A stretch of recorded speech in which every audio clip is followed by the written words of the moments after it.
Ready to get started? Okay. Item 1, public meeting, call to order. Welcome to the April 11th, 2024 regular board meeting of the Banning Unified School District Board of Trustees. The time is 5:30. Please be advised that a recording or broadcast of this meeting is being made at the direction of Clerk Ruiz. Please take roll. Trustee Anguiano. Trustee Martinez-Lara. Present. Trustee Novales. Present. I am present, and President Troutman. Present. Please let the record reflect that we have a quorum. Trustee Anguiano will be here a little later. Item 1.2, Pledge of Allegiance. We now invite our Cadet Corps to lead the Pledge of Allegiance.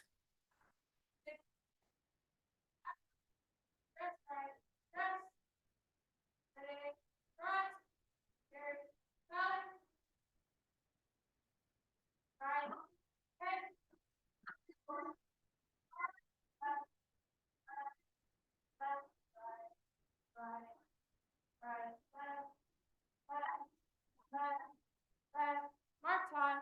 March. Color. Halt. Left. Face. Present. Color.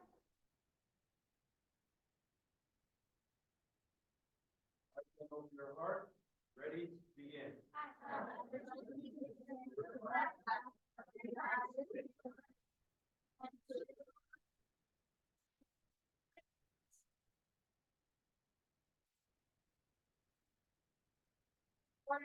Color. Right. Face. Forward. March. Left. Left. Left. Right. Right. Right. Left. Left. Left. Mark time. March. Color. Halt. Left. Face. Fall out.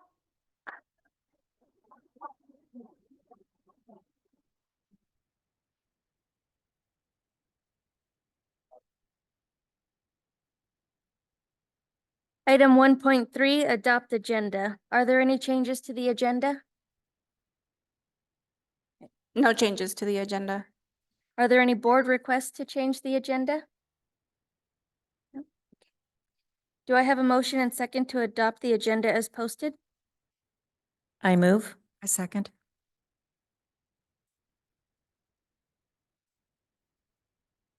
I have a motion from Trustee Ruiz and a second from Trustee Novales. All those in favor say aye. Aye. Aye. All those opposed say nay. Hearing none, motion passes 4-0.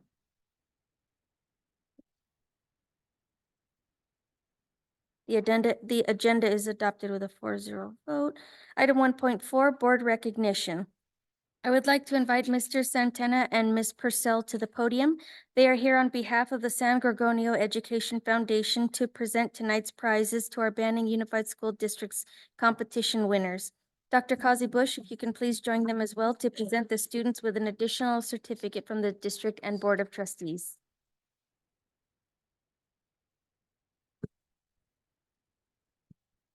Hello, my name is Marco Santana, and this is Darlene Purcell, board members of the San Gorgonio Education Foundation.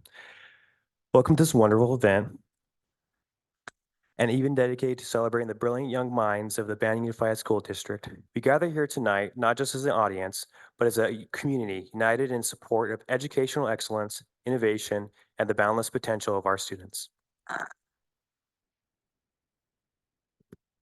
The fruits of our collective efforts are beautifully manifested in events like the Banning Unified School District Science Fair, History Day, and Spelling Bee. These platforms not only showcase the remarkable talents of our students, but also highlight the critical role of the community support in nurturing these talents. Behind their success is the unwavering support of the San Gorgonio Education Foundation, a dedicated nonprofit working alongside but independently from the Banning Unified School District. Our mission is clear: to unlock doors to enriched learning experiences through focused fundraising and the generosity of our community. By backing enrichment programs, activities, and innovative curriculum projects, we ensure every student has the resources to supplement their education. It's all about empowering our students to explore, learn, achieve a greatness already within them. How you like that? So let us proceed with hearts full of pride and anticipation as we celebrate the achievements of our students, the future leaders, innovators, and creators who will undoubtedly leave an indelible mark on our world. Welcome to an evening of recognition, inspiration, and community. I will start by calling the names or student names of the 2023 History Day winners. As I call your name, I ask that you obtain your certificate from Darlene from the San Antonio Education Foundation and a certificate from the BUSD Board of Trustees.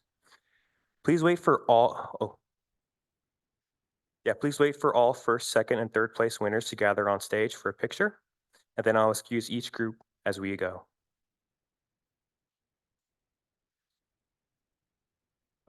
Actually, I was gonna ask if y'all want to take pictures or We're going to do that last. at the end. So we'll call up our students, and when you hear your name called, you're going to line up here and I'll help you to kind of pick in order, okay? Awesome. All right. So we're gonna go ahead and start. We'll start with History Day 2023 winner, third place individual for the project for Jackie Robinson, Thomas Laura.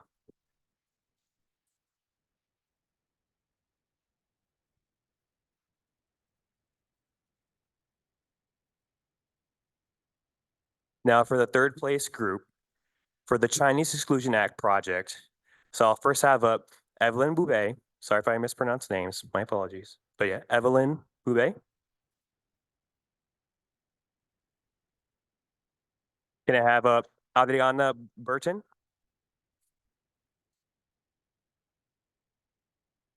Serena Yang. Kathy Yang. And Miguel Nuno Moreno.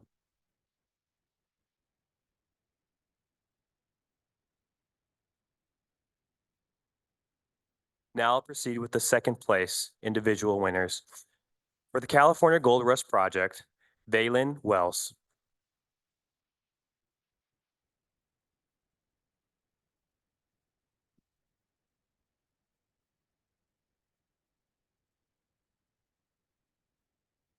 Now for the History Day second place group project, The Sinking of the Titanic. Can I have up Kaylee Soto?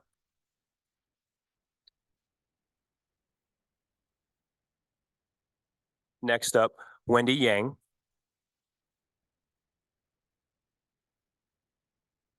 And then, sorry if I mispronounced his name, Akazeli Martinez Munoz.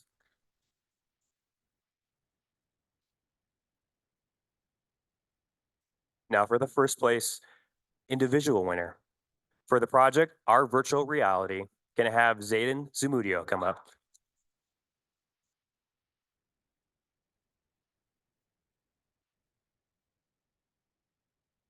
As for the first place group project, the Louisiana Purchase, can I have Melanie Avila come up?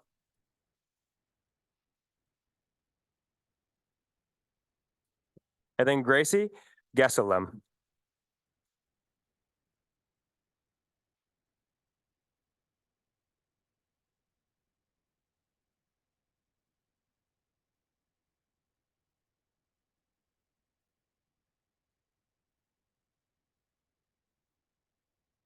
We're good. Thank you so much for your hard work and dedication. You may return to your seats. Oh, sorry, we're gonna keep you all there for now. So you're gonna be looking amazing for the entire time.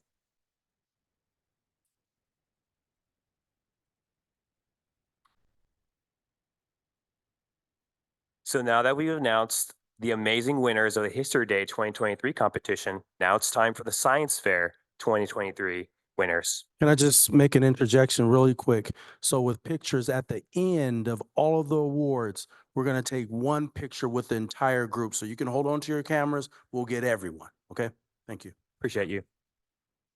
So for the elementary division of the Science Fair 2023, third place, which actually was one of them was a tie. You first have Carissa Herrera from Hemmerling.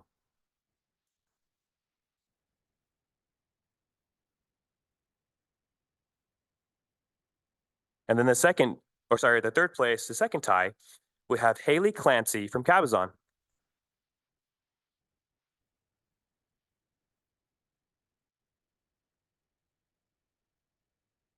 Second place in elementary division, we have Gabriel Orozco from Hoffer.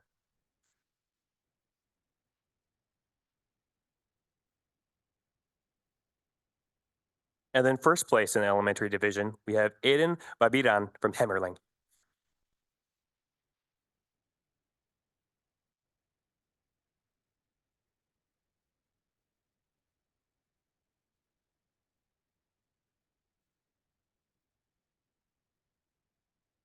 Congratulations to the elementary division for the Science Fair 2023 winners.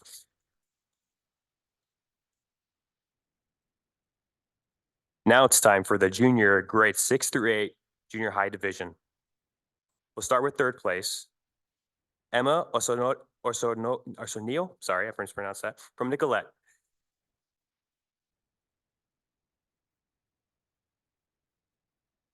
Second place, also from Nicolette, Nyla Miranda.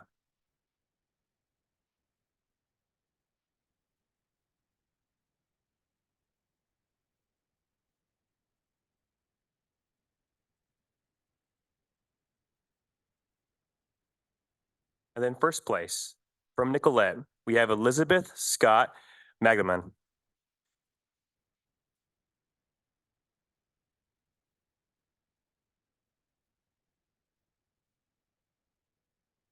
Perfect. Now, last but not least, we have the Spelling Bee 2024 winners. I'll start with third place. We have Callie Anderson. Please come to the stage.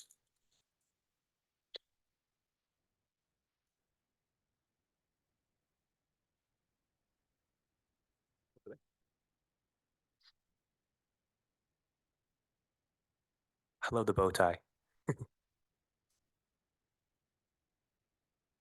Second place, we have Rico Winslow.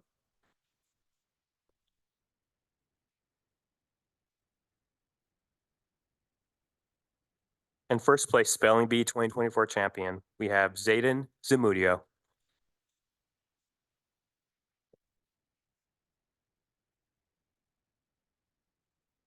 Oh, you won 2 awards? Wow. So, as I said, we have our History Day 2023 winners, our Science Fair 2023 winners, and of course, our Spelling Bee 2024 winners. I want to give it up to all of you for continuing to strive and show everyone in the Banning Unified School District just how bright and brilliant you are. I appreciate all of you and congratulations.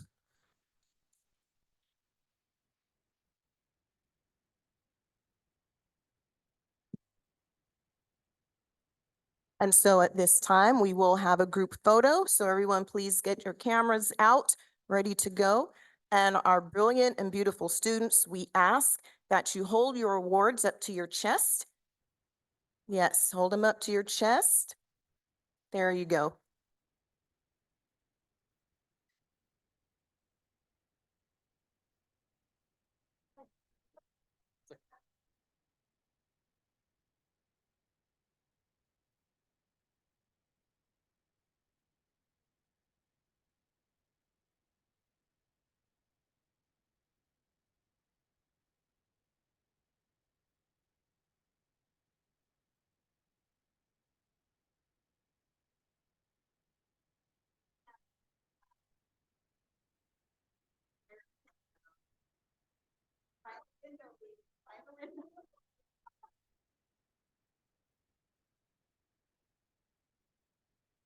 Yeah, they're ready. Okay, ready? 1, 2, 3, let's hear it quick.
Okay, item 1.6, student board member comments.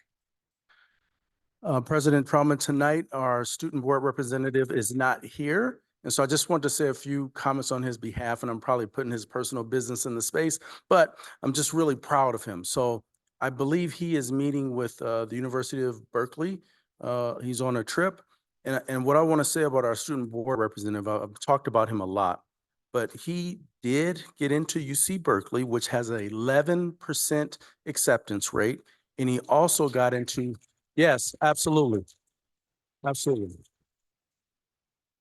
He also got into Harvey Mudd, which is a very prestigious school. And he is going to be looking into doing engineering, science, and math. So I wanted everyone to know that's why he's not here and that we're really proud of you, Ahmed.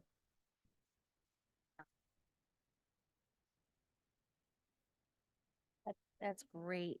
Congratulations to him. Oh. Item 1.7, opportunity for community comments. Student presentations.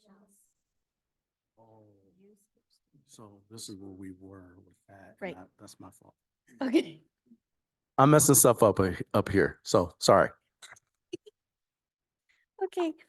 Item 1.5, student presentations. I would like to invite Dr. Kazi Bush to the podium to introduce this evening's student presentations.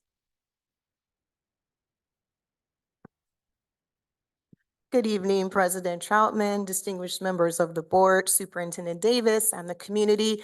I would first like to begin by just asking for another round of applause for our amazing students having participated in the very rigorous history, science, and spelling bees.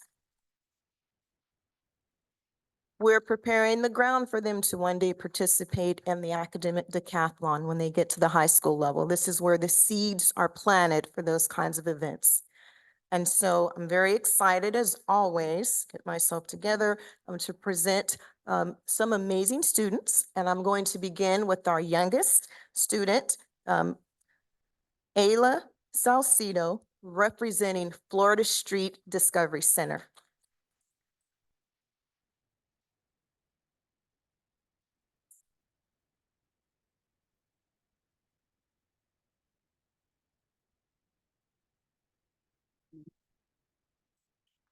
Good evening. Good evening, Board President Chapman, distinguished members, Superintendent Davis, and the members of the planning committee. My name is Ayla Socia. I am a student from Florida State. I wanted to let you know we're learning to play. We are excited about our new classrooms being built. We had an amazing groundbreaking, and on the March 13th. Also, open house will be in a couple weeks on April 25th. Lastly, promotion is on May 31st. Hope to see you there. Hope to see you there. Learning is fun. Learning is fun. I enjoy coming to school. Thank you. Have a good evening. I have to say, I know this isn't scripted, but the gift to me when we stood up to do the flag salute, I looked over at Ayla and she knew exactly what to do. She put her hand over her heart and she said the flag salute. So once again, Florida is the foundation. Thank you, everybody.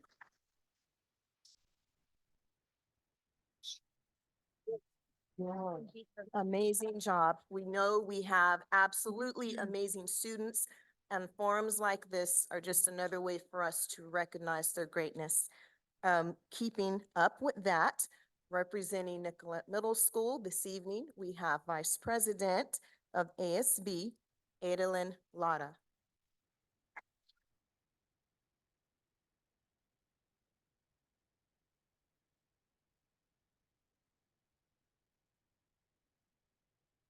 Adalyn Lotta. Good morning, good evening, Board President Troutman, distinguished members of Board, Superintendent Davis, and members of Banning community. My name is Adeline Lara, and I'm Nicollet Middle School's 8th grade class president. I'm here to update you on recent and upcoming events at Nicollet Middle School. Good evening, esteemed members of the school board and fellow attendees. As we return from a rejuvenating spring break, I'm delighted to share some exciting updates from our school community. Firstly, our students have returned well rested and are as we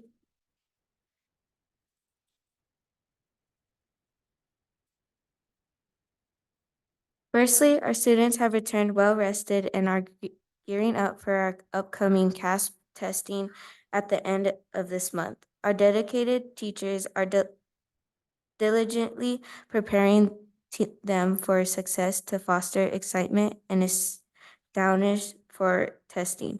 We have organized a Spirit Week next week, culminating in a lively pep rally on Wednesday. Our very own Banning Bronco cheerleaders will be there to rally and support our students. Speaking of pep rally celebrations, our Pack Track event was a resounding success, with over 500 students enjoying a bounce house party as a reward for their outstanding behavior, academics, and attendance. Coming back from break, we were thrilled to witness the total solar eclipse, with many teachers incorporating engaging activities for our students. Some even had opportunities to witness the eclipse firsthand with special glasses. Turning to sports news, our boys volleyball, girls and boys soccer, and girls softball teams are in full swing. Your support at their matches would mean the world to our Palominos. In academic pursuits, our eighth grade girls will be attending a STEM conference this Saturday, further enriching their educational experiences. Last but certainly not least, our talented band and orchestra recently showcased their musical mastery of Knott's Berry Farm. We eagerly await the footage and pictures from this memorial event. Thank you for continued support and dedicated to our student success. Together, we are shaping bright futures to our community. Thank you.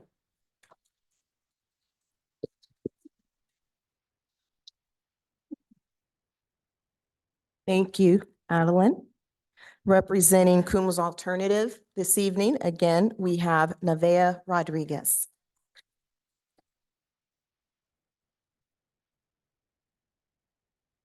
Good evening, Board President Troutman, distinguished members of the board, Superintendent Davis, and members of the Banning community. My name is Nevaeh Rodriguez. I am a senior from New Horizons High School and a proud member of the class of 2024. 21 students earned awards for being on the honor roll for the third quarter. New Horizons is proud to say we had 5 gold, 10 silver, and 6 bronze honor roll award winners this past quarter. That is Horizon pride. In addition, we had 7 students with perfect attendance for March. Go Stallions! We are happy to say that we have nearly completed our second semester team building and leadership workshops with Juan Arambo and the ANU project. These have helped build confidence, explore collaboration, and most importantly, strengthen our Coombs family. On April 19th, we will travel to Lake Paris for our new leadership retreat. PBIS rewards are in full swing at New Horizons. Students caught showing their pride in good ways earn tickets to be used for our Knott's Berry Farm trip on May 1st. Students counting down for this great spring reward. Link Crew, a mentoring and support program, is coming to Coombs. Link Crew partners freshmen and transfer students with junior and senior leaders who will support, encourage, and connect with their team to help them be successful in 2024 and 25. Leadership recruiting has begun. Special thank you to those students signing up for training and Ms. James for being our Link Crew advisor. Our English, math, and science classes have been practicing and preparing for the upcoming SBAC, and this month the testing begins. Good luck, juniors. Have fun, you got this. Graduating seniors complete a career readiness portfolio and write their very own winning attitude statements, reflecting on their time at New Horizons. Senior Jalen Fry Parker wrote, "Students have to be willing to learn. The world is changing and growing every day. If students don't learn, they will be left behind. The more knowledge students have, the better. Thank you, Jalen, for reminding all of us it begins with me. Thank you for allowing me to share our Coombs Alternative Report with you."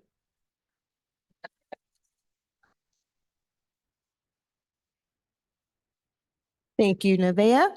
And last but not least, representing Banning High School as the ASB president, Chloe Dabukan.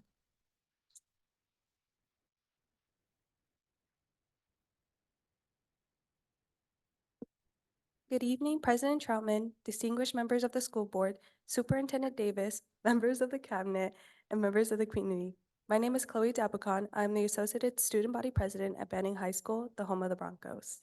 Before spring break, ASB held our Pixar Spring Sports Rally. It was a spirited rally that featured a staff relay, basketball musical chairs, and a balloon pop relay. Between these events, class chant competitions, and student section judging, the class of 2026 came away with the Spirit flag as our most spirited class. There's no way. The class of 2024 won the student section decorating contest. Our final rally of the year will be our Aloha Pep Rally on Monday, May 20th. Please join us as we begin to farewell to our class of 2024. The members of class of 2024 have officially begun the countdown to graduation ceremony. Sorry, guys. The next 36 days will pass quickly, and we are excited to celebrate our accomplishments with all of you on May 31st. Speaking of accomplishments, it is that time of the year. College acceptances have been rolling in and out of the class of 2024, and the class of 2024 is going to be going places. Students have been accepted to Yale. Got accepted to Yale, Harvey-Mudd College, UC Berkeley, UCLA, and UC San Diego, UC Irvine, and many other UC and CSU campuses. We'll be celebrating these acceptances along the way with other graduates on May 15th at our Commit to Your Future celebration. Please join us as we celebrate the future plans of all of our seniors. Finally, we'd like to invite you to our advanced theater show next week. Our advanced theater students will be representing Zorro. This is a play that in both English and Spanish was written by our bilingual students and the theater director, Mr. Prisk. Thank you guys for your time.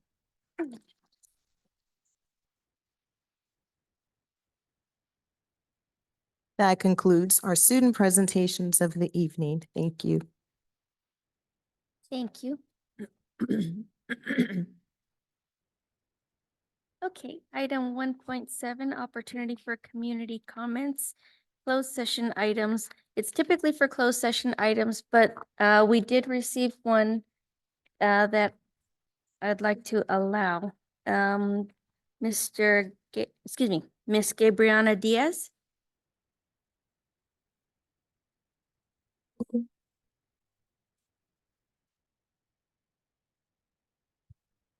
Hello, Banning School Board. I'm happy to be here today. My name is Gabriana Diaz. I am the senior class president of Banning High School. And on behalf of the students at Banning High School, we'd like a reconsideration about the student representatives in the graduation ceremony. As you know, for the past couple of years, ASB president and senior class president have been giving speeches that discuss the dedication and challenges that we've faced over the years. Asking around our peers, they prefer to hear from the leaders they went to school along with leaders from our district.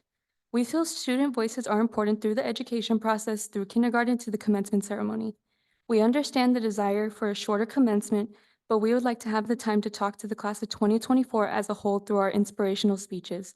We thank you for your time and consideration.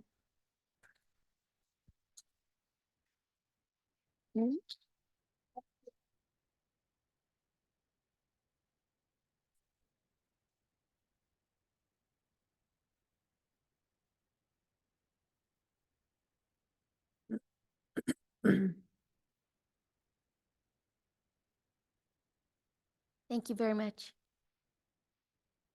Okay. Item 2, closed session. The board will now go into closed session. The time is 6:01.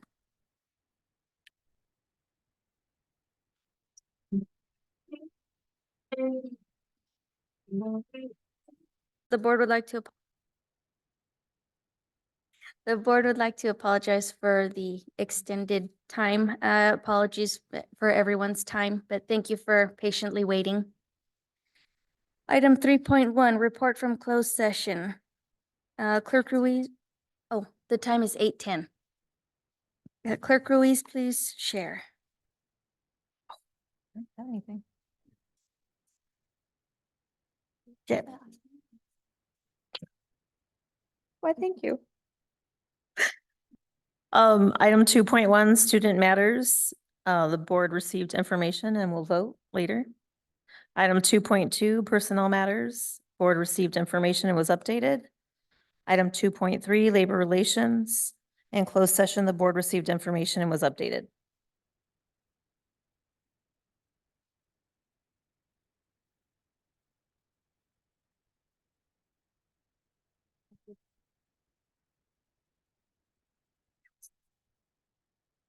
I did.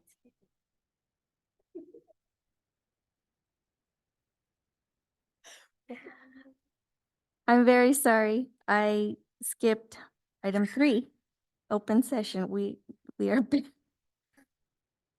I'm so sorry. We are back from closed session. The time, it was 8:10. And Clerk Ruiz, now if you would please take roll. Trustee Anguiano, Present. trustee Martinez Lara, Present. trustee Novales had to leave. Myself am present, and President Troutman. Present. Please let the record reflect that we have a quorum. My apologies. Okay, and then you reported out. Item 3.2, Educational Services Student Matters, Expulsion of Student 2023-24-12. This item is for the board to discuss and approve to expel or not based on their recommendation. Is there a motion to open and discuss item 3.2? I move. I'll second. Oh, I'm sorry. Miss Martinez Lara. Any discussion or questions? No. I have a motion from trustee Anguiano and a second from trustee Martinez Lara to approve item 3.2. All those in favor say aye. All those opposed say nay. Hearing none, motion passes 4-0. Item 3.3, opportunity for community comment. Was this the only comment we received? Okay. You want to read it? Individuals who wish to address the board on matters which affect the district and its programs are requested to complete a request to address Board of Trustees card and submit it to the administrative assistant. Speakers are asked to limit comments to 3 minutes.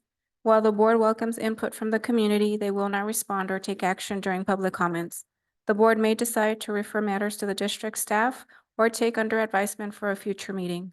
All speakers are reminded to be respectful and courteous. Thank you. I'd like to invite Mary Lou Vargas up to the podium.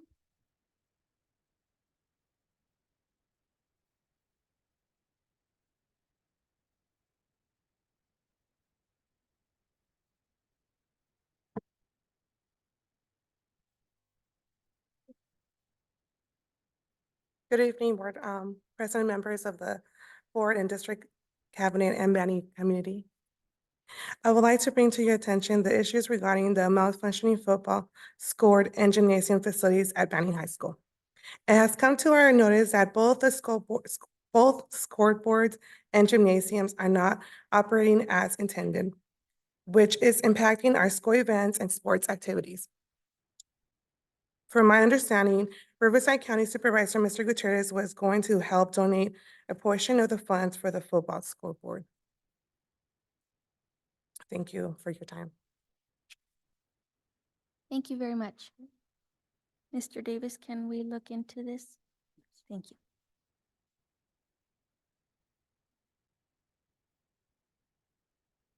Item 3.4, BTA comments. I would like to welcome BTA President Anthony Garcia.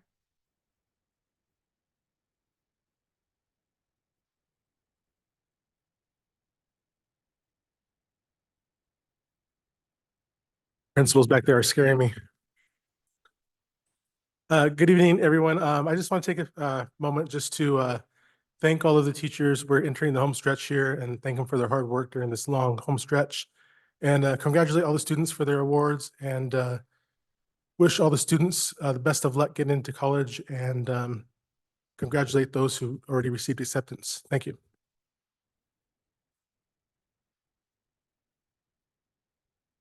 Thank you, Mr. Garcia. Item 3.5, CSEA comments. I would like to welcome CSEA President Jennifer Serrano, if she's here. Is she online? No? Okay. Item 4.1, Superintendent's comments. Ms. Cole? No.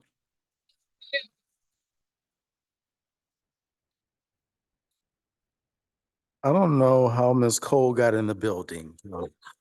But good evening. President Troutman, members of the board, public, our staff. Just a few things I would like to report tonight. First, there was a survey that was sent out last Friday about the theme for the year. And one of the options included keeping our theme because I think people really love that. Our students have done really well with it. Our staff have. And as of today, we had 209 responses. That's like 8,000% more than last year.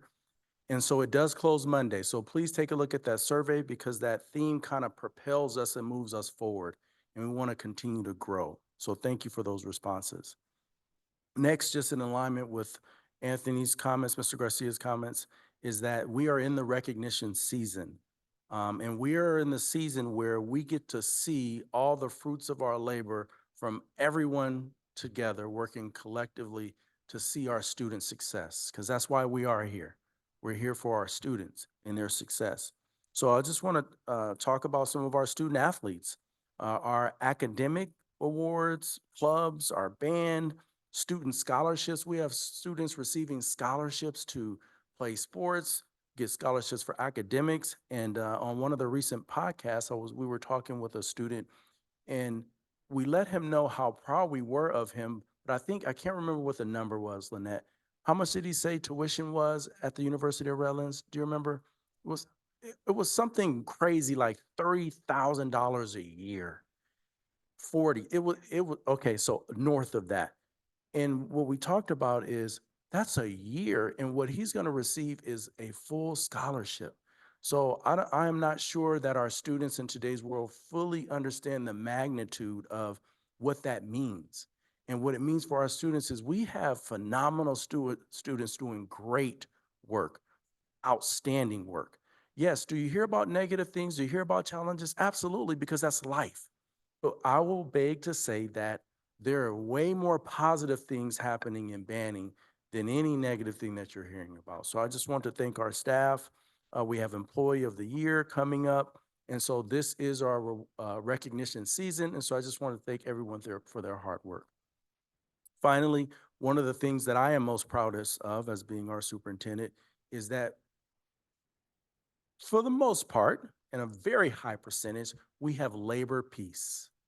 That doesn't mean that we always agree. That doesn't mean that we don't have challenging conversations, but we are at the table, we have discussions, and we try to work things out. And when we have labor peace, everyone seems to have a little bit more harmony to move the work forward for our students. So I want to thank both our bargaining units, their teams, their negotiation teams, their executive teams for their hard work. And so let's finish out the year strong. Actually, it's about 6 weeks left, somewhere around there. So we're getting to the home stretch, and I'm really proud of the work that we've done this year. Thank you.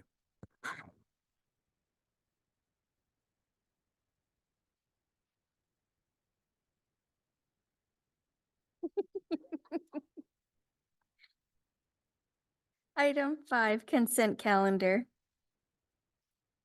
The recommendation is to approve consent calendar agenda items 5.2 through 5.7 as provided. All matters listed under the consent calendar agenda are considered to be routine and enacted by one motion and vote. There is no separate discussion of these items prior to the time the Board of Trustees considers the motion unless a member of the board or administrative staff requests that specific items be discussed and/or removed. Do we have a motion and second to approve the consent calendar agenda as provided? I move. I second. I have a motion from trustee Martinez Lara and a second from trustee Ruiz. All those in favor say aye. Aye. Aye. Nay. All those opposed say nay. Nay. Okay, the motion passes 3-1.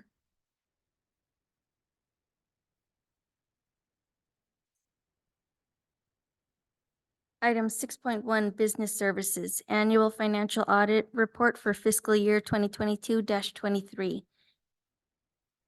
This item is for the board to review and accept the 2022-23 financial audit report. Is there a motion to open and discuss item 6.1? I'll move. I second. I would like to invite Mr. Herrera, who beat me to it, to the podium to speak on this agenda item. Good evening. Thank you, President Trotman. Hello, Clerk Reese, distinguished board members, superintendent, leadership team here in person, joining us virtually, also the community of Banning and those here in person. Today, I do have the pleasure of presenting the 2022-23 financial audit report. And I would like to first start to please let the record reflect that there has been a revision to the attached report, removing one finding, and we'll get into the details of that in just a second.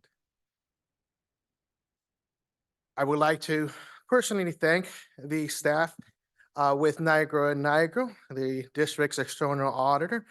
We've been working through a very lengthy process and clearing up as many findings as possible, one of which was related to capital assets. And that is a reason why the district requested various extensions to ensure that the financial position the district was reporting was accurate and up to date for governmental financial reporting.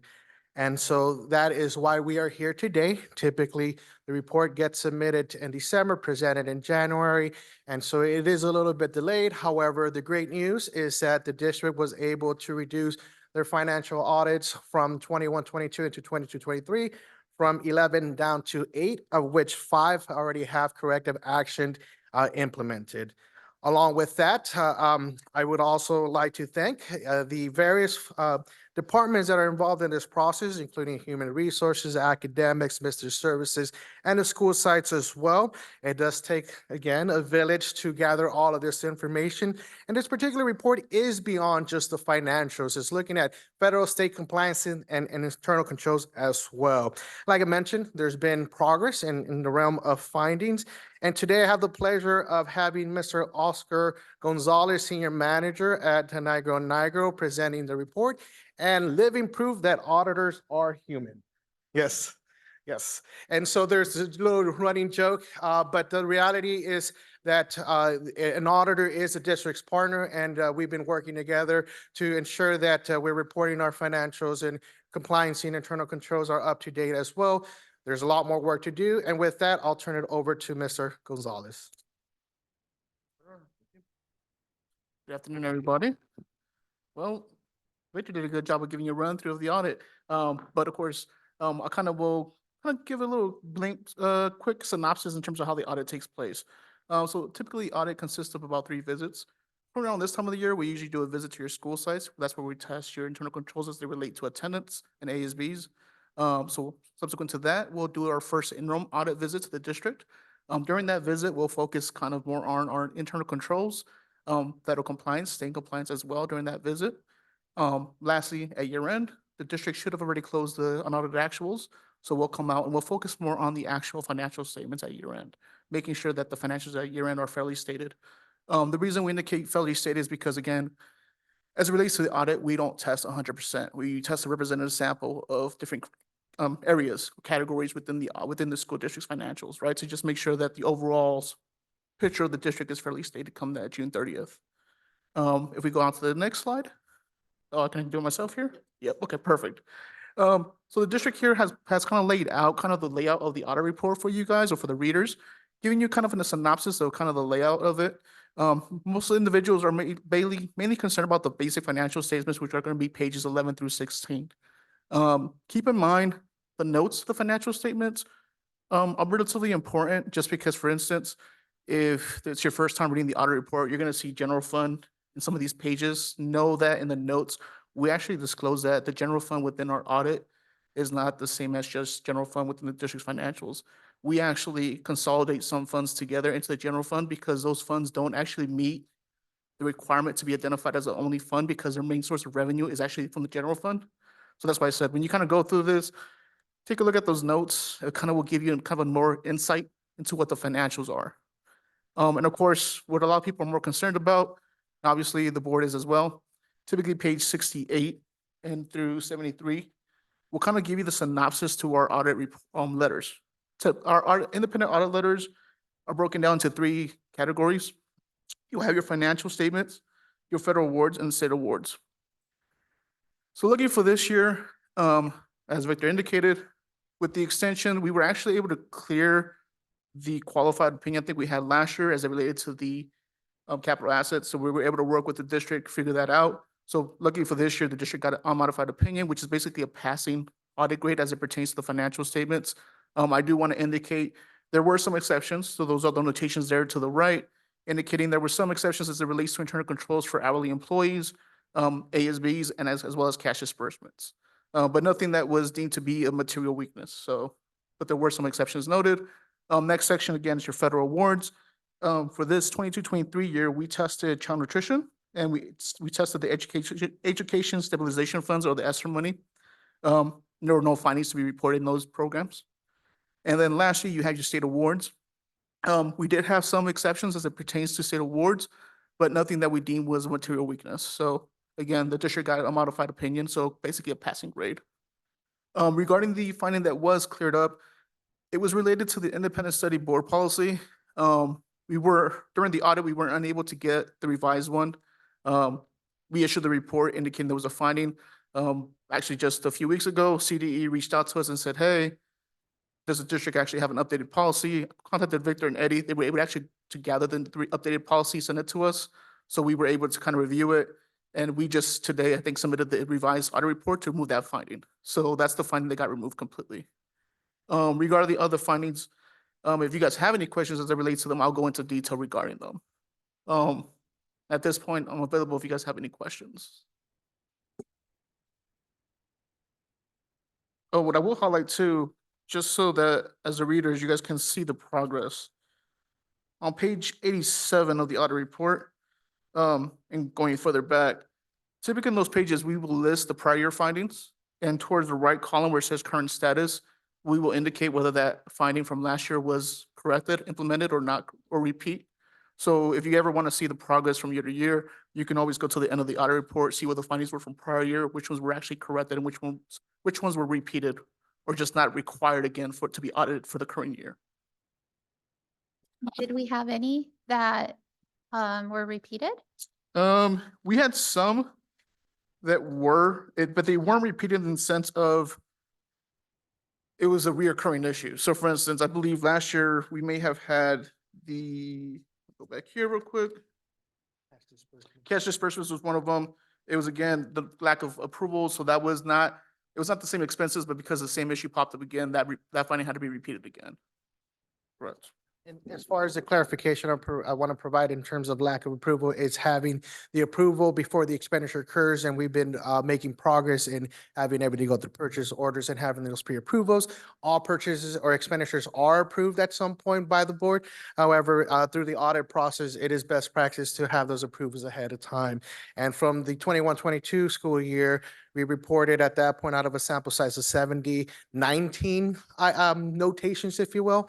This year, it reduced down to 4 for 22-23. So there's been, again, progress, and it's a sample size. So that would be an example of a roll forward finding and As a matter of fact, the capital assets finding that we were able to clear out with the help here of Mr. Gonzalez was already rolled over for 3 years. And so we're glad to report that has been cleared. Thank you. Yeah, the only thing I'll add to that is, I know the drastic number, right? Because you guys are probably thinking it was 4 out of how many you guys tested. Once it's a finding, it's very difficult for us to remove it unless the district can show us 100% that they've completely addressed it. The reason is because if we remove the finding, the state will come back and question it and say, hey, why did you remove the finding with that issue still reoccurring? So I know you might look at it, we made progress, yes, but at the end, we kind of need the district to show us that in our sample selection, that did not reoccur for us to kind of remove the finding completely. Yeah.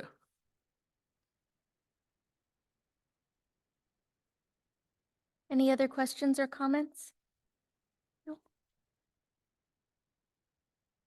Okay. I have a motion from myself and a second from trustee Anguiano to approve item 6.1. All those in favor say aye. Aye. All those all those opposed say nay. Hearing none, motion passes 4-0. Item 7.1, educational services, comprehensive safe schools plans. This item is informational only. Are there any questions or discussion? No. Item 7. Yeah, okay. So I just want to share, I appreciate the hard work that everyone involved in the school safety plans. That's the one we're on, right? Yeah, okay. Just making sure.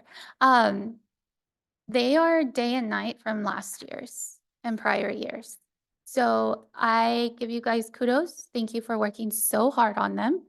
I did read them. And there were some typos, but those are totally minor. But I do have a few questions that I just want to ask just for transparency. So let me just find my questions.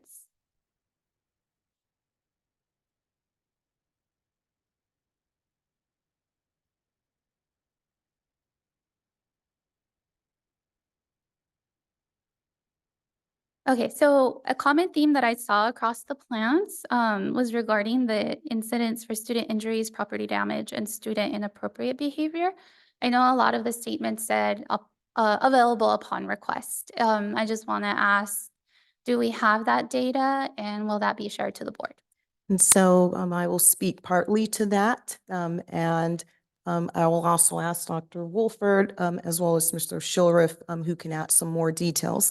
That information is partially collected. We usually provide that upon request to certain platforms. But in terms of having that information in one particular database, one of the things we were looking at is an element of our zero that would be able to help us to compile it consistently.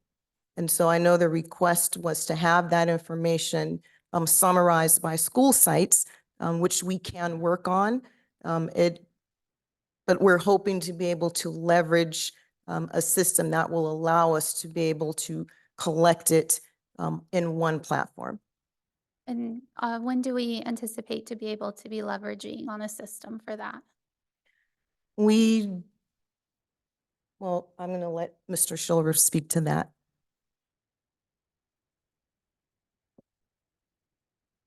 Hi, good evening. We can start using those tools for the various reporting preferences that were cited in the feedback as soon as possible. It's already something that we have in place, the reporting platforms to be able to do that. So to answer your question right away, and the tool itself that's integrated into the Hour Zero Safety platform would automatically take that information from those various reports and automatically populate them into the CSS piece. So it really does streamline the process and it makes the data much more digestible going forward. Absolutely. So let me make sure, because I'm not sure that answered the question. Because I want to make sure we answer questions. So you're asking for, Ms. Aguiano, the data that we don't have, when will that be available and provided? Yes, and the reason for that is that's where we're gonna learn if we're getting better or not as years go by and we do the safety plans. So I guess that's the question. So how soon can we have that data? So currently, the data is entered in Form K-12 and it is submitted to risk management.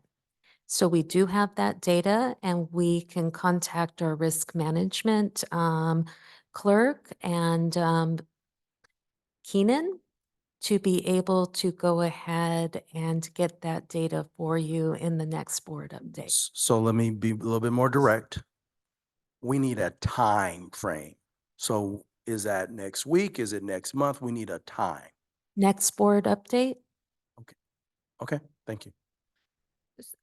But just so next Friday.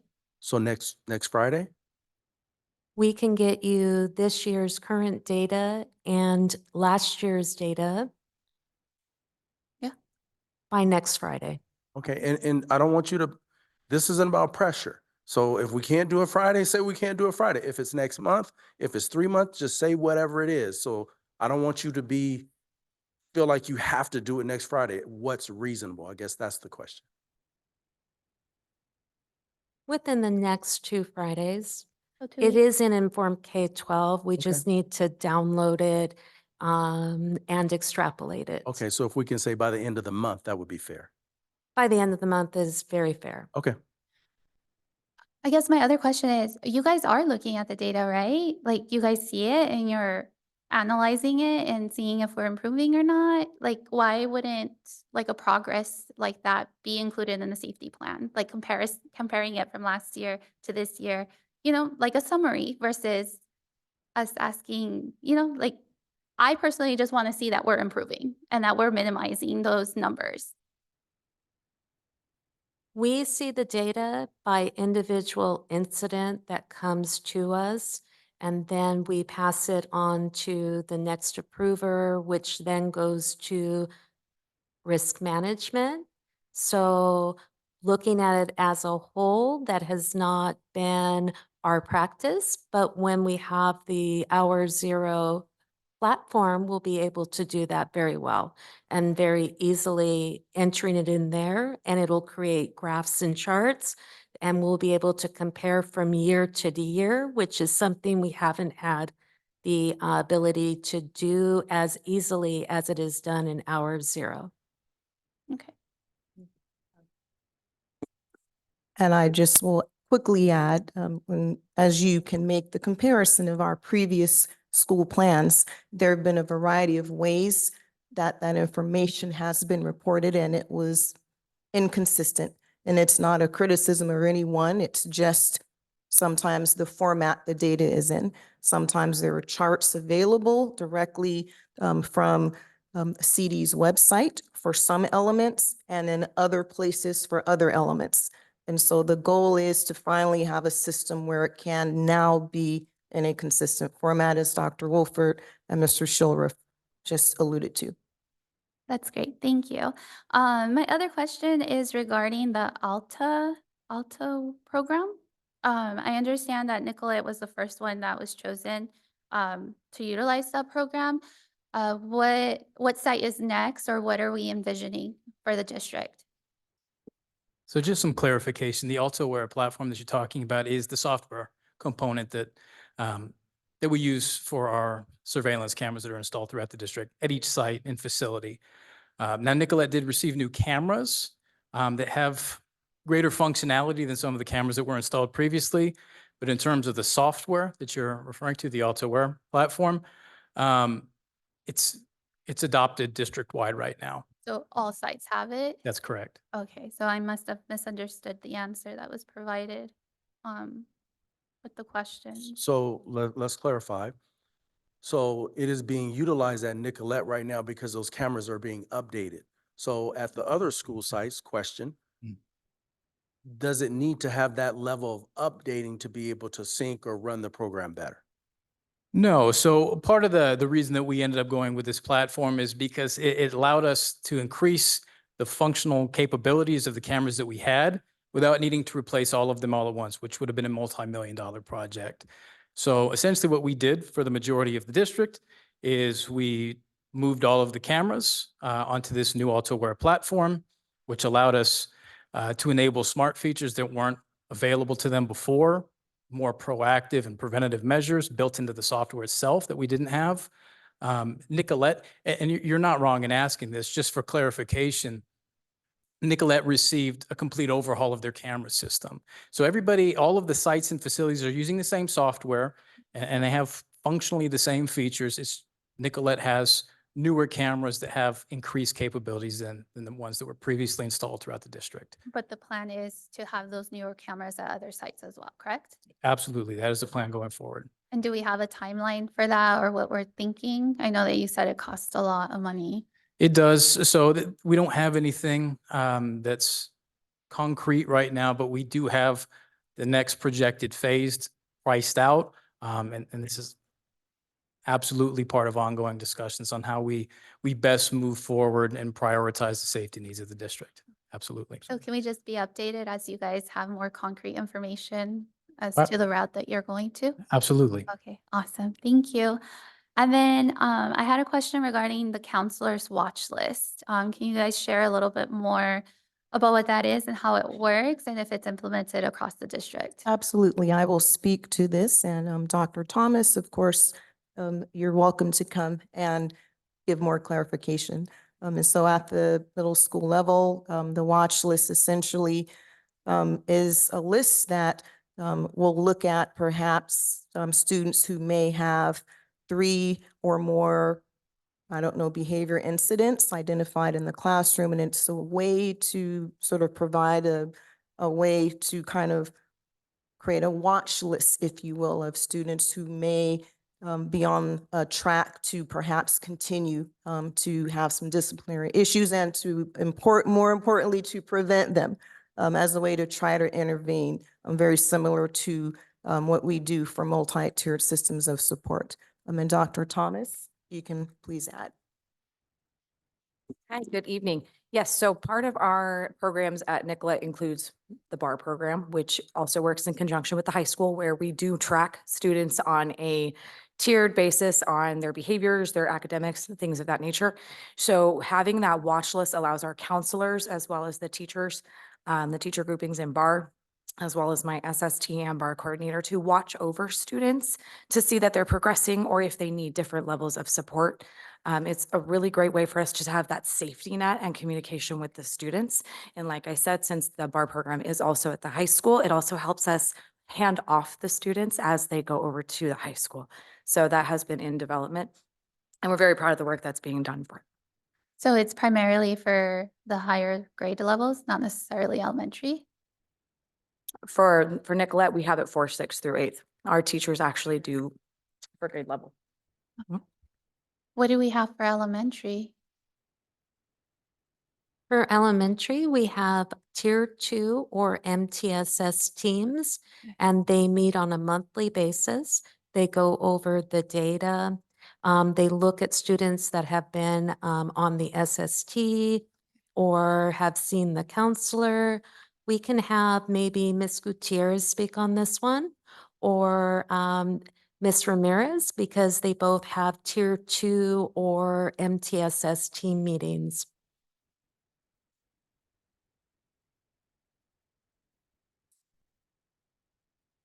Hi, good evening, everyone.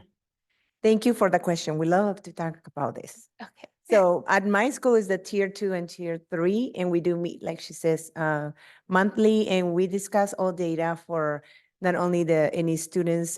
We keep track of SST data, I-ready counseling, referrals, if anyone needs to be assessed or not, behavior. And then we discuss interventions, what are we doing as a team and how we're going to move next. So we do have that tracking system, and we also have roles, like who is going to do what. So the goal of that is to make sure that we provide service as soon as possible and we don't waste any time with the students because they need the intervention now. So that's the point, to keep a close eye on them and to provide preventative support. What does yours look like? So at Hoffer, it looks very similar. The MTSS meetings are new to Hoffer this school year. We do every 2 weeks or monthly, at least monthly. With the students, we are monitoring students who need support either academically or behaviorally. They are on the SST and we're monitoring how many cycles that they're doing to ensure that the steps are being taken. If they need referral for assessment, referral for counseling, they are on a list, and even when they are referred out or they qualify for assessment, they still move at the bottom so we can continue to monitor how many students that are receiving those services, next steps. And if they improve, they move to another section, which is where we continue to monitor, because sometimes they can fall back to needing that support. Awesome. Thank you. You're welcome. And the main reason with the difference between how it's done at elementary school and secondary is because at the elementary, they have one counselor and they need more people on the team because a team's not just one. And at the secondary level, they have 3 or more counselors. So there's a larger team which can then watch and problem solve for the students' needs and get them the interventions they need. Thank you. And are we, regarding the meetings at each site and reviewing the safety school plan and the updates? I know I had asked, some sites had more than others. What route are we going to have consistency? Absolutely. Knowing that this is a new transition for us to this great system, which provides consistency of the content and the format, we're looking forward to continuing to make growth and improvements. And that is an absolute area that we need to make some recommendations for. And one of the things is a recommendation to have perhaps quarterly meetings. And whatever the decision may be, we may come back and say, maybe we need to meet more often, maybe we need to meet less often. We would like for there to be consistency in terms of whatever frequency we settle upon. Okay, great. Thank you, you guys. I don't know if anyone else has questions. I'm the only one. I just want to say thank you all for coming up, taking the time to speak with us. I really like though, and I wish we would do it again next year, where the principals would come up and present on their SIPSAs, and highlight their schools, tell us the good things that are happening. Because I mean, we get to read it, sure, but I know parents and everyone else would love to hear from the principals themselves all the good things that are going on and all the good things you would like to see done at your school sites. So just maybe next year, I'd like to hear from you.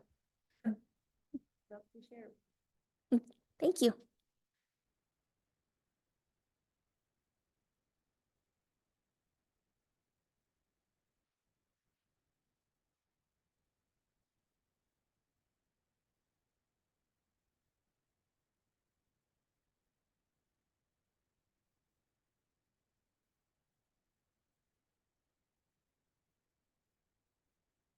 Item 7.2, Educational Services, Special Education Programs Presentation.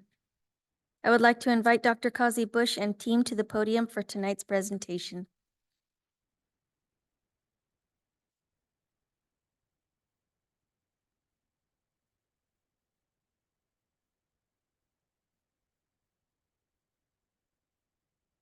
Find the presentation.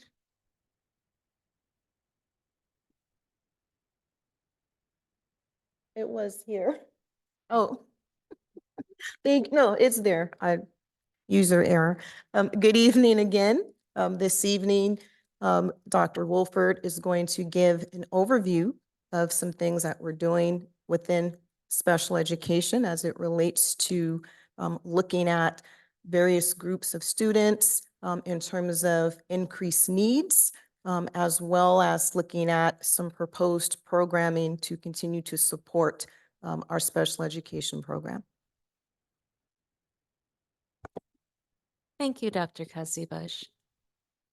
Good evening, President Troutman, Clerk Ruiz, esteemed members of the board, Superintendent Davis, cabinet, and community. It is my pleasure to go ahead and talk on something that is very near and dear to my heart, which is special education. So no talk about special education would be a talk without talking about the landmark law, PL 94-132, that became the big idea, which is the Individuals with Disabilities Education Act. There are three very important pieces of this legislation that I wanted to share with you tonight. First of all students who qualify under IDEA have to have an individual education program. This is a plan for all students that are found eligible that will show what services, supports that student needs to be able to access their education. The next one is the least restrictive environment. When we look at placing a student in particular services, we look at the least restrictive environment. A lot of people will tell you in this day and age with the push towards inclusion, because the majority of most students, the least restrictive environment is general education. And that is true for most students, but some students need a little more. So it is the classroom environment where a student can make the growth and progress as independently as possible. And then the last piece is free, appropriate public education. And we call that FAPE because in special education, we talk in acronyms to confuse you. And then all that means is we want kids to make progress. And that's called meaningful educational benefit. To qualify for IDEA, you have to be found eligible in one of the 13 qualifying disabilities. There are some disabilities that we call high incidence because they occur at a higher rate in the population. Right now, it is said students with autism, that 1 in 5 boys in the United States is being born with autism. That would be a very high incident disability. So we have seen a great significance of this in Banning. Another one that we see a lot in Banning is specific learning disability, other health impairments with increasing rises in anxiety, depression, and ADHD.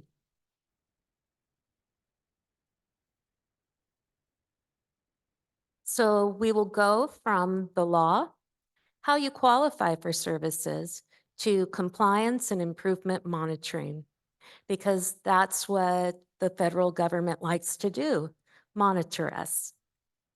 So we have a really good news that the special education department made very good improvement, just like the rest of the district. So before, in 1920, we were identified for intensive monitoring. In 2021, we were identified as being significantly disproportionate. And in 2022-23, we were taken from significant disproportionality to not being significantly disproportionate, to not being disproportionate in any area of the 14 indicators through the monitoring plan.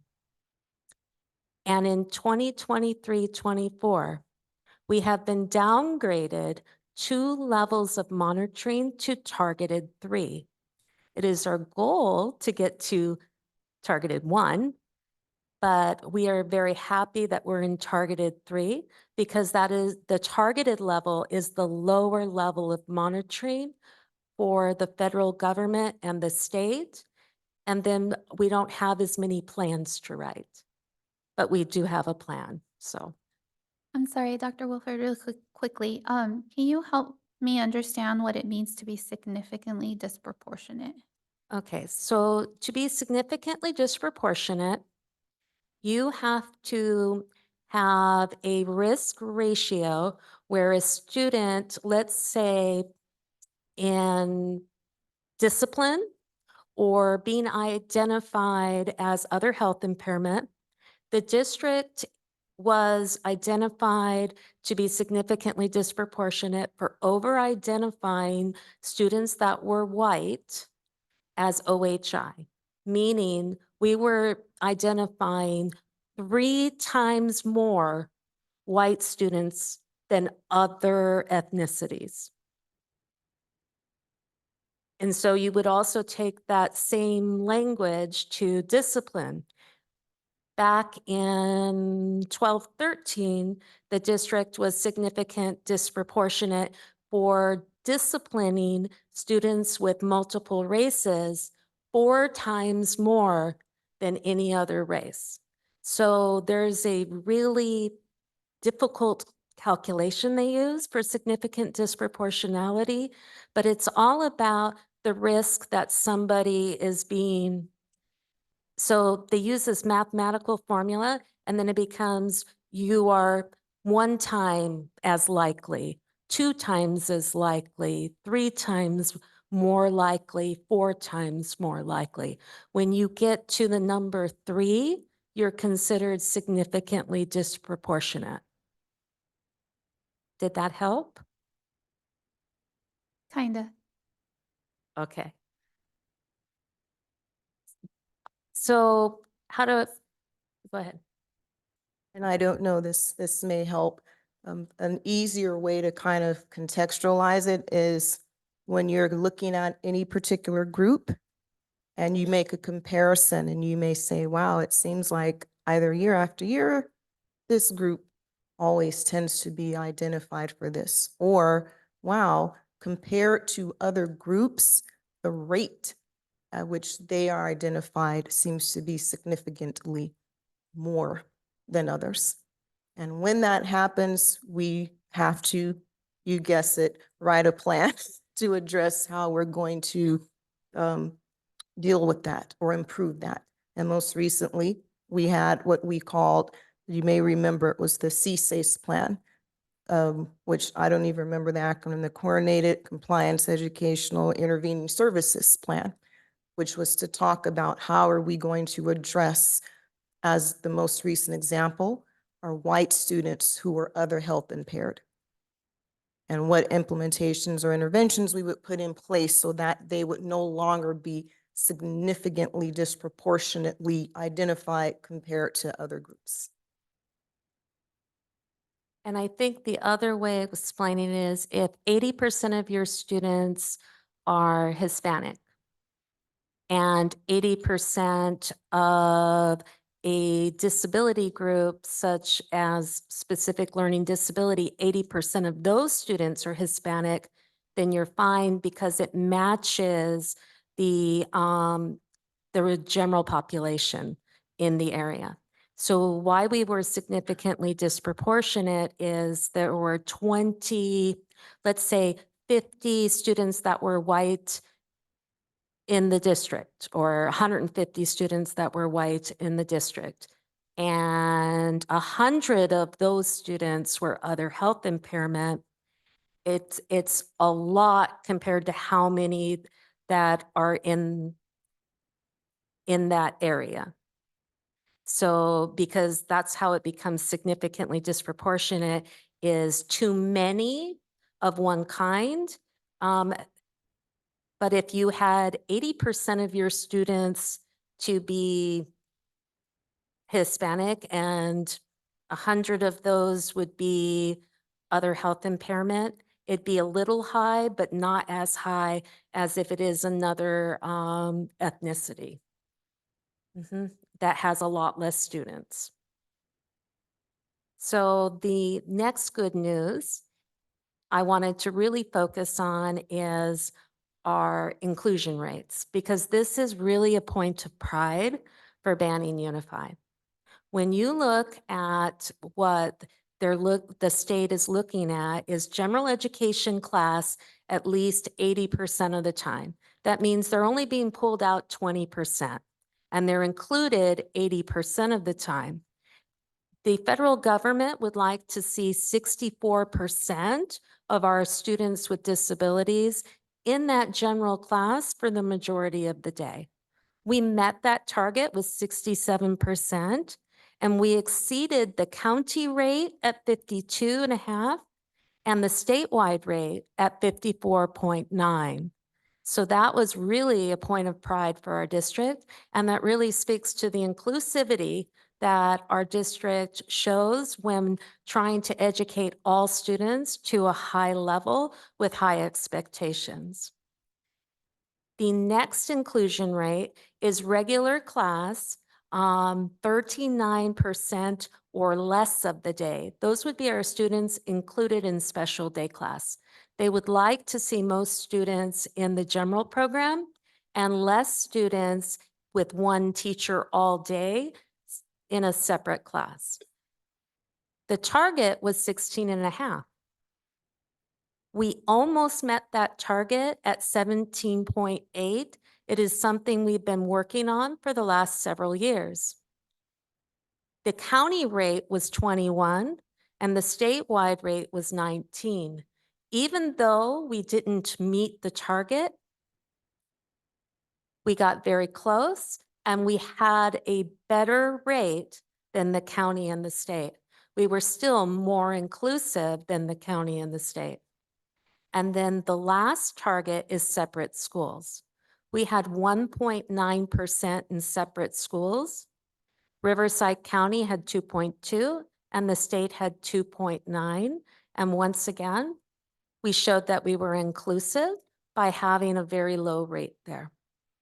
And our students did better on the state assessments, which showed that our inclusion paid off because our students learned more because they made progress and growth. Then there's another target called Child Find Target. If you have less than 8% students identified, you get in trouble. So they do not penalize you for having more, but if you don't have at least 8%, if you have less than 8%, you have to make a plan. So we met that target, and we're in line with the state and the local districts. We're a little bit higher than the statewide average, but not significantly higher. And we are in line with our local districts that are in our shared area. Excuse me, Dr. Wolford. Yes. Can you elaborate on Child Find? What is that? Okay, so Child Find is a piece of the law that says that we have to search and serve and identify students with disabilities. And if we suspect that as a student has a disability, we are compelled to assess that student. And our SELPA helps us with our Child Find efforts every year. We have to advertise in the newspaper. We have to post in every office. We have a posting from the SELPA about if you suspect your child has a disability, please do these things. And it's from children that are at home at preschool with mom, and it applies for any student in the district. And then how is the child identified? Is it by grades? Is it by teacher, by parents? Okay, so a child is found eligible or identified as a student with disability after the child has gone through the pre-referral process, which is the SST process, because a disability, not everyone has a disability and not all disabilities affect your academics. I was thinking along the lines of depression, because depression isn't something you can just see right away. So something like that, how is that child identified? Okay, so if the parent has a concern or the student has a concern or a teacher has a concern, they would bring it to their administrator and he would bring it to the SST coordinator to hold an SST, which is the student success team, where we talk about the child, and we dig in and we create interventions and see if we can help. And if they're suffering from, let's say, anxiety or depression, we would start with our counseling services. We would also refer the family out for counseling. And if those interventions did not help, then the student would be referred for assessment. Thank you. And the team would decide if the student had a disability, because the law, also one of the big tenets of the law is not one person makes the determination, that it's a team that makes the determination.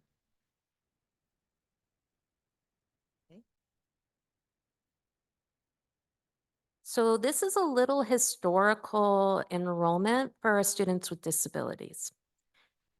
The number that I'd really like to highlight is on the third column. We historically, for the last few years, have been serving about 860 students on average, anywhere from 850 to 875. We currently have had 875 students come in and out of the district who've had an IEP. So back in October of 2021-22, we started the year out with 645 students, and that's from ages 3 through 22. And in 2022-23, we were about 653. Now, we did end the year at 699. Some of the reasons for the drops is we have about 50 to 75 students that graduate every year. This year, we are currently at 794, but we have seen 875. And I think the big trend that I'm seeing is we're retaining more of our students and we're seeing less of them go.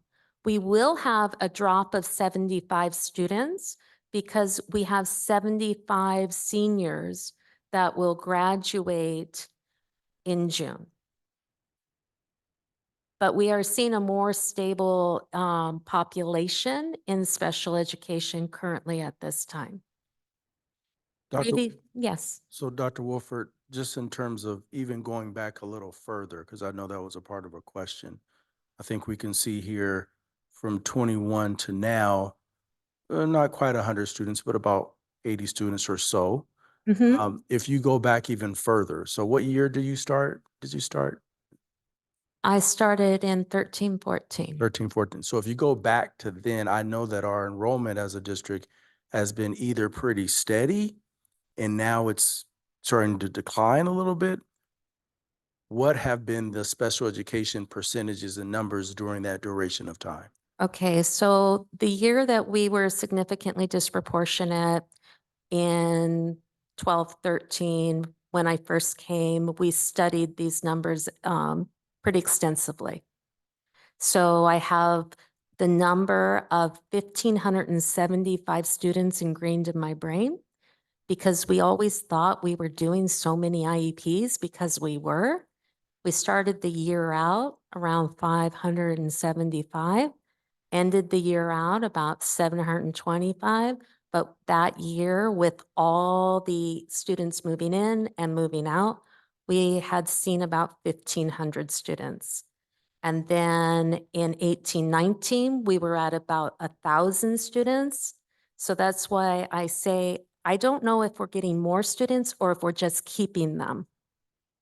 I think we're serving them well, so the population is staying, and they're staying to have their children educated in Banning. Ask a question, sorry. I believe, I could be wrong, the goal of putting students on an IEP is not for them to stay on an IEP their entire academic career, but for them to exit Yes. Do we have a number of how many of our students actually exit from an IEP? I can get it in the system, but off the top of my head, no. It's usually more at the high school level that will have students that on their 3-year evaluation or the fact that they're getting all A's and B's in regular classes that we do exit them. Part of the number of the drop in the beginning of the year is also because students do exit.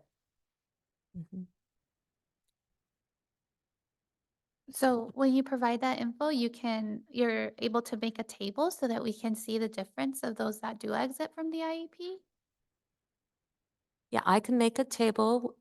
What would you like on the table? The exits? Yes, from what Shelley shared. Oh yeah, an exit rate would be awesome if we could get the number of our students who actually get to exit the IEP plan. Okay, I will get that. Then the next couple of tables are about our programs and the number of students in each program.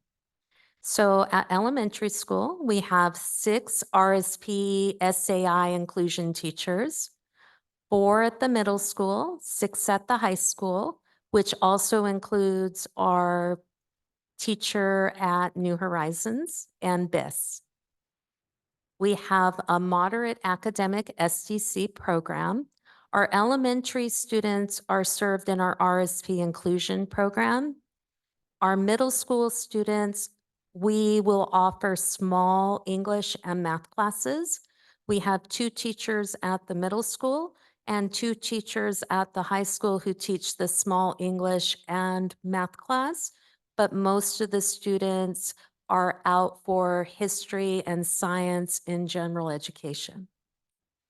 And then our moderate to severe program is across the district from preschool. We have 2 teachers, 6 teachers at elementary, middle school has 3, high school has 2, and we have 1 adult transition program. At the elementary school, we have 208 students district-wide that we serve in our inclusion RSP program, 116 at the middle, and 219 at the high school. Our moderate academic SDC programs numbers are included in our RSP numbers at the high school because some RSP students take the English or math class because sometimes they need that smaller environment to focus on the state standards. At the middle school, we have 38 students in that program. And our Mod Severe program, we currently have 41 preschool students, 72 elementary students, 27 middle, and 13 at the high school, and 14 in adult transition. And we have 65 students that are on a speech-only IEP. Dr. Wolford, why is it that only for moderate severe pre-K and TK students are in that one specifically and not in the other 2? Like, is it because of the disability or are we not screening? So our mild to moderate students would be speech only, and we refer those students to GRASP through RCOE, and they serve our mild moderate students. And we have about 35 of those currently.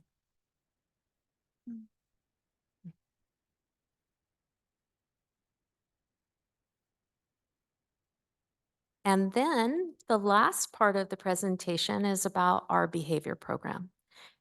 This is very important to highlight right now because we're seeing a very large increase in rise in our students with autism. And our students with autism have more intensive needs when it comes to social emotional skills and behavior and speech and language. So our autism and behavior program consists of 2 separate contracts that we have. They support individual students and district classrooms, and they do help us with behavior training across all levels on our PLC days. Most recently, every 2 weeks, we've been meeting with Institute of Behavioral Health with the preschool, the middle school, and Hoffer staff at Hoffer, where we're learning all about applied behavioral analysis and behavior. Currently, our Behavioral Health Institute for Behavioral Health contract was set at 220 at the beginning of the year, and currently we are expecting that we might end up needing about $370,000 due to the increased behavioral needs that we've had this year. And our Riverside County Office of Ed contract for intensive behavioral services was $263,000 last year. Currently, to this point, we've spent $94,000. So we do not expect to utilize the whole contract for our COE this year. And the not to exceed expected total at this time is $633,000 for the services that they provide. Do we have our own ABA therapists, like as our staff, or is it more cost efficient? Like, I'm wondering what would be better. So currently, we do not have our own behaviorist, and we don't have any school psychologists with a BCBA certification. So we are relying upon contractors currently. So, Mr. Davis, is that something that we should look into to see if it's more cost effective if we had our own? Yeah, so we've just been having conversations about that. I know this came up several months ago. And we started that conversation, but now we're a little deeper into it to do an analysis of what does that mean if we have staff that we've hired versus a contract. Sometimes these services come or go, students leave that don't require their service, and that means that we would have to go through some type of layoff process, something with staff that are employed with us. So that's something that we need to really work out, have a conversation about what the bigger picture looks like. With the comment about the BCBA, which is a behavior, Certified behavior and board certified behavior analyst. so they have the qualifications to do a really specific functional analysis assessment on a student. A long time ago, psychologists used to do that. And there has been pushback over the years for a variety of reasons to now it's become this specialized kind of assessment. With that being said, the other components to these programs are highly trained behavioral technicians that are trained in applied behavior analysis that really know how to directly deal with students who display autism or have autism behaviors. And so it's very challenging. I worked in a district where there were minimal contracts and it was all district staff.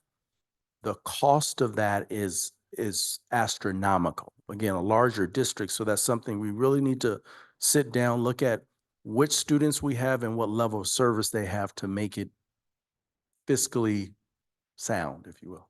That makes sense. I'm thinking more of the consistency that we can provide for our students and the positive impact that can have on them as they transition the grade levels. That makes sense. And that's what we'll talk about, all of those components.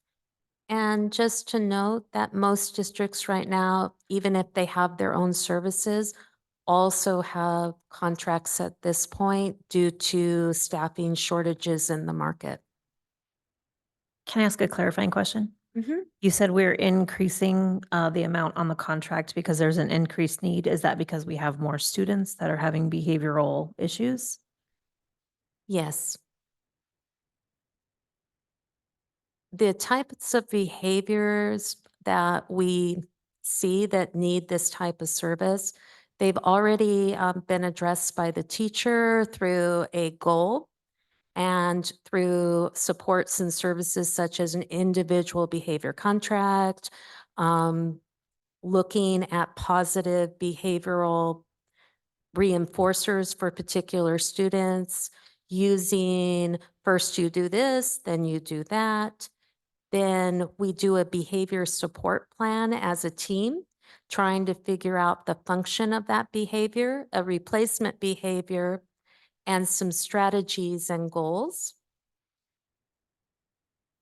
Then, if that doesn't work, we go to a functional behavior analysis by our psychologist and a tier 2 behavior support plan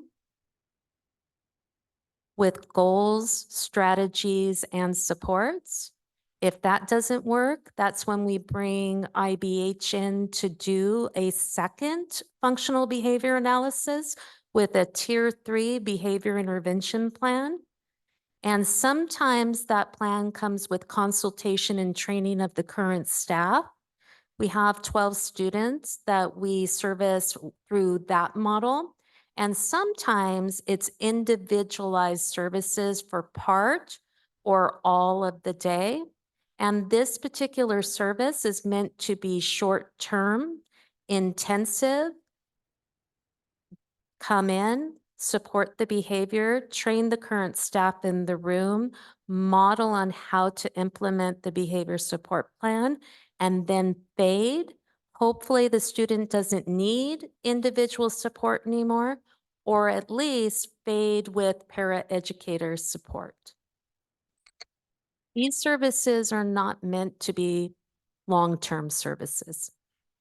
I just want to add that what we're talking about with a small group of students is very intensive. We have students, not just here, I mean, we're talking everywhere, that have some pretty severe behaviors, and the goal is to provide one-to-one therapy support so that way they, we improve progress, and that way students can learn something at school. That way it is, I forgot the word, mirrored or Generalized. generalized in every setting. And so when Dr. Wolford is saying this, I'm just picturing a student, if you will, and the challenges that happen in the course of the day with parents in the morning, going to school, working with staff. It is just very intensive. So when you see a figure like $633,000, that is a lot of money, but it is a lot of intervention, time, and focus. And it sounds like from what you're saying, Dr., we're seeing an increase in the amount of students who require that service. Correct. 139 of our students qualify as students with autism, and 109 of those students are in our special day classes. So, Mr. Davis, with what you just shared, I mean, we do have aides, we do have our own staff that help our students. Have we looked into how to ensure that we keep them, like by increasing salary or like to show their value and their appreciation to our students and our families that we serve? I know I haven't been a part of that conversation yet, that we haven't had, but I think that is something that we need to discuss, because when it comes down to some of these agencies that are providing the service, it's because they understand that the pool is very weak and they're paying more because of the specialized services that these people provide. So if we were going to move into a space to hire staff to do that, we would have to increase our level of staff who have the knowledge to train our own staff in district, and then figure out how to best have a competitive salary and other things to keep them with us. So it is quite challenging. I'm saying that mildly, but I'm just thinking about our parents and our staff that work with students who have severe challenges. It is a lot. And, we're trying to improve progress for students to generalize in other areas. Any more questions? Thank you so much. Was that the last slide? So this is what I do want to add, because I know it did come up. There is a question about transportation regarding, is there a process and eligibility? And if a student is eligible for special education, does that mean that they receive transportation, or is it a There's a Can you share a transfer. little bit more about that? Yeah, there's a transportation worksheet that we use to see if they're eligible for transportation.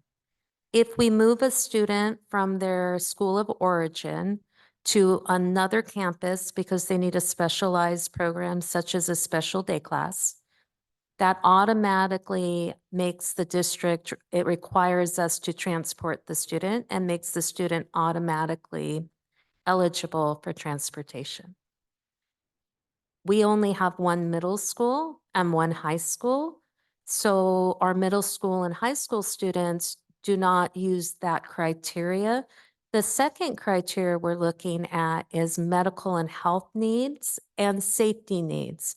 And in our transportation worksheet, the question asks if the student has medical needs, are they medically fragile?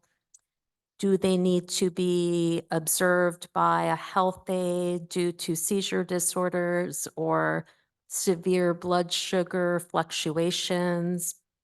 That would qualify them for transportation. Another criteria would be the safety issue.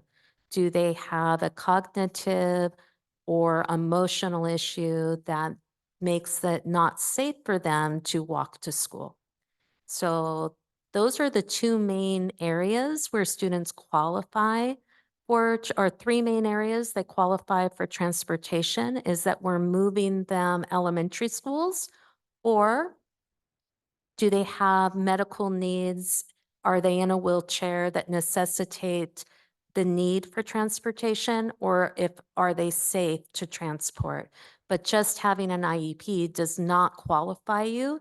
This is a sort of questionnaire, which is like an assessment.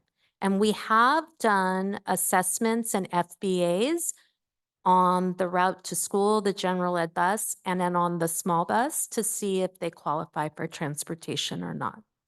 Because it's a very restrictive service, it can be have a stigma. So we want to make sure all students get the least restrictive environment, which would be, for most students, the general environment.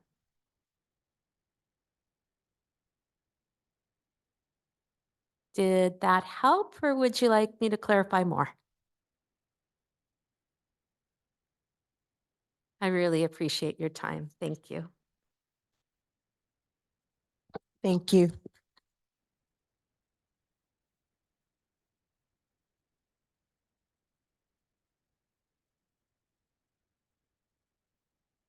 Thank you, Dr. Wolford. Thank you, Dr. Kazi Bush. Let's see. Item 7.3, Educational Services Agreement Amendment, Institute for Behavioral Health, 2023-24. This item is for the board to amend the Institute for Behavioral Health Agreement for the 2023-24 school year. Is there a motion to open and discuss item 7.3? I move to open and discuss. I'll second. Any discussion or questions? Nope. I have a motion from trustee Ruiz and a second from myself to approve item 7.3. All those in favor say aye. Aye. All those opposed say nay. Hearing none, motion passes 4-0. Item 7.4, Educational Services, District Quarterly Report on Williams Uniform Complaints. Are there any questions or discussion?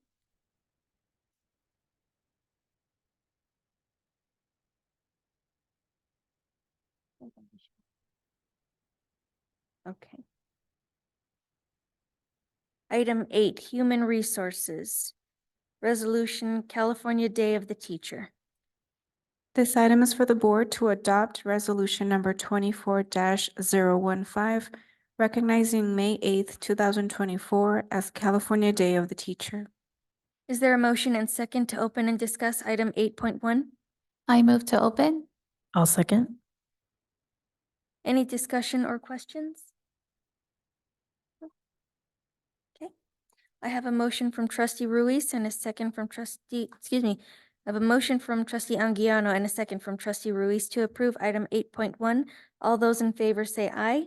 Aye. All those opposed say nay. Hearing none, motion passes 4-0. Item 8.2, Human Resources Resolution, Classified School Employee Week. This item is for the board to adopt resolution number 24-016, recognizing Classified School Employee Week, May 19 through May 25th, 2024. Is there a motion and second to open and discuss item 8.2? I move to open and discuss. I'll second. Any discussion or questions? I have a motion from trustee Ruiz and a second from trustee Martinez Lara to approve item 8.2. All those in favor say aye. Aye. All those opposed say nay. Hearing none, motion passes 4-0. Item 8.3, Human Resources, Public Hearing. The Board of Trustees will now conduct a public hearing on the sunshine proposals for Banning Unified School District's 2024-25 bargaining year with California School Employees Association, Chapter Number 147. Now is the time and place for the hearing. The hearing is now open. The time is 9:30 p.m. Were there any public comments received regarding this item? No comments were received. Is there anyone here now that wants to make a comment? No.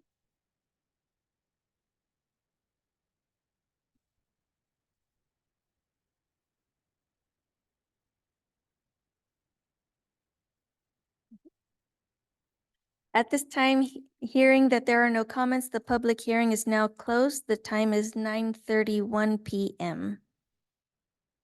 Item 8.4, Human Resources, adopt the sunshine proposals for Banning Unified School District. This item is for the board to adopt the sunshine proposals for California School Employee Association, Chapter 147, for the 2024-25 bargaining year with Banning Unified School District. Is there a motion and second to open and discuss item 8.4? I move to open and discuss. I second. Any discussion or questions? I have a motion from trustee Ruiz and a second from trustee Anguiano to approve item 8.4. All those in favor say aye. Aye. All those opposed say nay. Hearing none, motion passes 4-0. Item 8.5, Human Resources, 2024-25 Declaration of Need for Fully Qualified Teachers. This item is for the board to adopt the 2024-25 Declaration of Need, certifying that there is an insufficient number of certificated persons who meet the district's specified employment criteria of the positions listed on the attached Commission on Teacher Credentialing form. Is there a motion and second to open and discuss item 8.5? I move to open and discuss. I'll second. Any discussion or questions? No. I have a motion from trustee Ruiz and a second from trustee Martinez Lara to approve item 8.5. All those in favor say aye. Aye. All those opposed say nay. Hearing none, motion passes 4-0. Item 9.1, Business Services, Resolution, encumber funds for the following fiscal year. This item is for the board to adopt resolution number 24-017, authorization to encumber funds for the following fiscal year. Is there a motion and second to open and discuss item 9.1? I move to open. I'll second. Any discussion or questions? I have a motion from trustee Anguiano and a second from myself, trustee Troutman, to approve item 9.1. All those in favor say aye. Aye. All those opposed say nay. Hearing none, motion passes 4-0. Item 9.2, Business Services, Master Agreement Amendment to Architecture Services for Playground Equipment and Shade Structures. This item is for the board to approve TBP and PBK Architecture Services Amendment for playground equipment and shade structures. Is there a motion and second to open and discuss item 9.2? I move to open. I second. Any discussion or questions? I just want to say I'm excited for our students to have the equipment. I love the colors and just the array of activities they can do on them. I concur. I have a motion from trustee Anguiano and a second from trustee Ruiz to approve item 9.2. All those in favor say aye. Aye. All those opposed say nay. Hearing none, motion passes 4-0. Item 9.3, business services contractual agreements. This item is for the board to approve and/or ratify contractual agreements as provided. Is there a motion and second to open and discuss item 9.3? I move to open and discuss. I'll second. Any discussion or questions? No. I have a motion from trustee Ruiz and a second from trustee Martinez Lara to approve item 9.3. All those in favor say aye. Aye. All those opposed say nay. Hearing none, motion passes 4-0. 9.4, business services, monthly fiscal services reports. This item is for the board to approve monthly fiscal services reports, bank reconciliations, purchase orders, warrant summary, and commercial warrant registers. Is there a motion and second to open and discuss item 9.4? I move to open. I'll second. Any discussion or questions? No.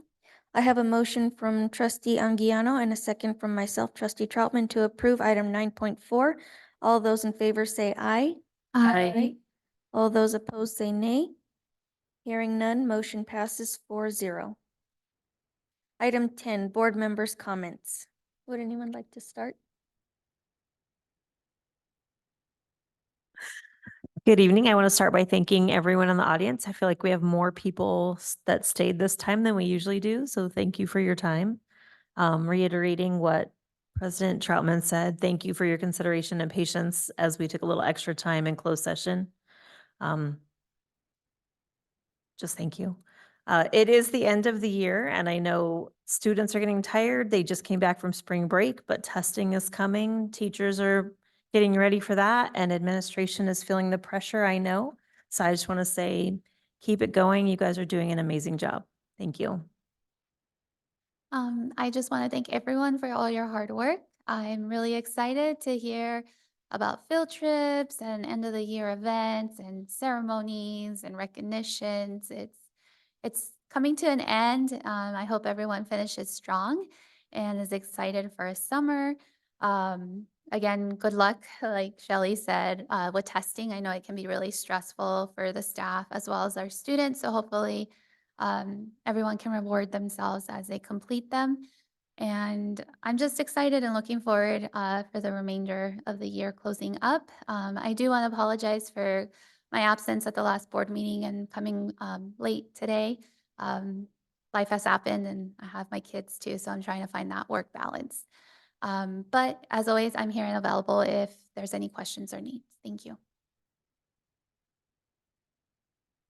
I just want to say thank you to everyone for everything that they do, as always. I know I sound very repetitive, but I truly do mean it from the bottom of my heart.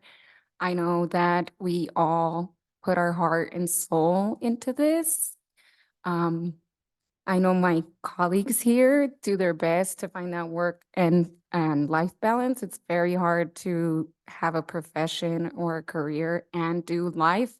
For those of you that put your all into it, because we see you. We see you out there working very hard. We truly appreciate it.